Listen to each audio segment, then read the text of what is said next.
All right, this video is about how we use logarithms and exponential functions for certain models with real-life scenarios. So these are word problems, and I know you guys are like, oh, well, word problems, yay, more reading. I thought this was math, ha ha.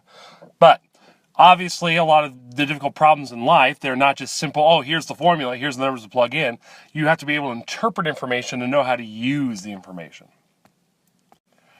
So, they're mainly exponential. They start exponential, meaning like there's exponents or variables inside the exponents that we'll need, and if we need to solve them, again, how do we solve for exponents? We use logarithms. So that's how logarithms come into this. All right, so there's two different basic types, okay? There is this, so the amount over a certain amount of time is the initial amount times 1 plus the rate time. Okay? So, if I can break this down for you here. So, A of t, or A sub t here, is the amount over a particular amount of time. Okay? So, in a word problem, it might say, it might ask you how much time did it take to reach 20,000, and 20,000 would be that. Or it might say, yeah, what's the rate of growth if I want to get from 10 to 100? You'd put 100 there.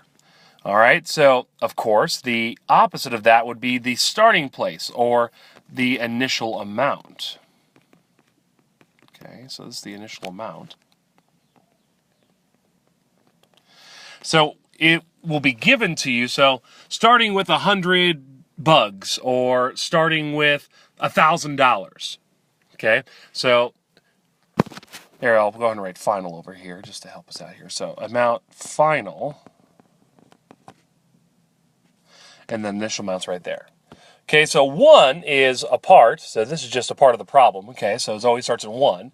And then, think about it, remember how with an exponential growth problem, the base is always bigger than 1, right? It's either 2 or 3 or usually, okay? But, again, if it's 1 plus, again, that's going to be something above 1. And let's say it's a decay problem, or it's I'm losing value. You would actually do 1 minus r there. Okay, so I'll explain what that means in a little bit. So this is just the rate of change, either growth or decay. I'll go ahead and put the parentheses in here for you. Or decay. All right, and then I bet you guess what T stands for. T stands for time. Typically, this is time in years, but the problem will tell you, okay, this might be minutes, it might be seconds, but typically it's in years, typically. All right, so this is for a basic equation. So if you were doing something like values, so like value of objects or items, like if you were trying to find the value of a car after a certain amount of time, if you were trying to find the value of like a baseball card because it increases over time.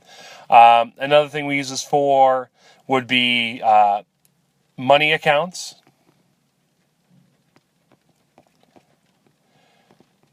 So if I have I invest $1,000, and again it compounds with a certain amount, or it compounds regularly. Okay, so we use money accounts for that one. Okay, so this is a very basic equation. We'll do an example of that here. So let's say I had this very basic word problem here. Let's say I have a video game. Okay, a video game that when I bought it, it was worth $25. But it's a popular video game. Let's say it was the original Pac-Man. I actually own a cartridge of Pac-Man. How about that? And over time, it has increased to be worth $25,000. Okay? So let's say I bought this video game in the year 1975. And in the year 2015, the same video game has become $25,000. Okay? What was the rate of change, or what was the rate of growth of this video game from $25,000 to $25,000? And you might say, well, you made $24,975. You'd be correct, but I actually want to know the rate of growth that it took over that time. So in order to do this, I would need to plug in the numbers I have here, and solve. So the final amount, I have that 25,000 equals the initial amount, 25. Then 1 plus r, I don't know what that is yet, and t is time. So, and again, typically it's in years. So how many years went by from 1975 to 2015? That would be 45 years, so 45. Okay, and then obviously, what's my variable? R. So I need to get R by itself, and in this case, I will need to use a logarithm. So that is how these kind of problems work, and we'll do a better job of explaining when to use what equation, because there's another equation we're going to talk about.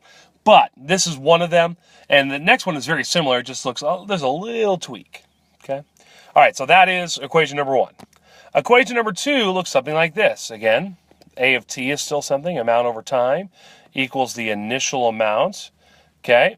And then there is e to the rt, all right? So, again, A of t is still the same. That's the final amount. That hasn't changed. This one is the initial amount. As I hope you guys remember, e is just like pi. It's a number, but we just signify it as e because it's a long decimal to the right, so just a number. And I'll explain why, what we brought that into the equation. Again, r, still a rate, and t is typically time in years, okay? But the situations we would use this equation are when we're talking about population change. So, like if we're looking at the population of a particular state or particular country, typically we use this when we're talking about the growth or decay of bacteria. So bacteria growth or decay. All right. And then another popular one is the half-life of certain elements. So if they're radioactive elements, it's important to know the half-life because, again, after its half-life, it's become less poisonous to humans. So these are the situations where you would use this equation. So notice the only thing that's changed is, here, let's go back. So notice how in the parentheses is 1 plus r, and then to the t power. Here, 1 plus r is not the base anymore. E is the base, and the rate and the time have both become exponents. Okay? So it makes it a touch more complicated, but not incredibly complicated. All right? And those are the situations we use that. So make sure you have those in your notes. We'll do some examples in another video here, but I wanted you guys to have the equations of when we use exponentials and logarithms in real-life situations or in a, again, real-life context.